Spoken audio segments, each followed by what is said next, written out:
If you wanted to get your car polished, you're going to be looking at prices anywhere from £100 going all the way up to £1,500. So when I spotted this £29 polisher in Lidl, I couldn't resist but get my hands on one. But the biggest question we're going to be asking ourselves today is, can a budget tool like this really make your paintwork shine without all the expense? Let's find out. I'm really looking forward to this video because polishers are one of those tools that most enthusiasts rarely buy. And that's because of their high prices, so it's easy just to ignore them.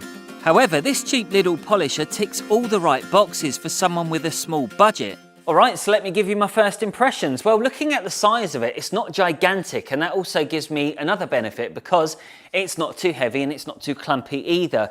Now, with any of these polishers, you're always going to find you get these ridiculous handles. Some people love them, but me, personally, I hate them. I feel that it restricts your movement around the polisher when you're working around the car. I like to be able to get my hands all over it. I know that sounds weird, but that's just the way that I like to work. So it feels nice and light. It's nice and small as well. Some people might say that 3 meters isn't really that good for a polisher, but there again, I've got an extension lead down there. Is it really a problem? I don't think so. I also got a 7-inch backing plate with this, and personally I prefer it if it was a little bit smaller because I like to focus on smaller areas that I'm targeting, but hey, beggars can't be choosers.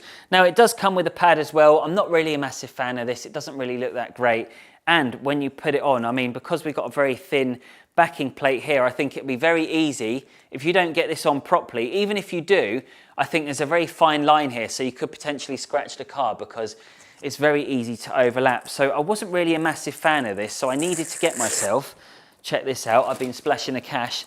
I spent £3.99 and I got a few more heads as well. So we're going to give these a whirl because I prefer the look of these over that pad there. So the grand total for this, I have seen it online for £24.99, but you've got to be part of some elite Lidl members club. I don't know what that was. So I've paid full whack for this, £29.99, and I paid £3.99 for these. So that gives me a grand total of £33.98, which is pretty good going. So this gave me an idea.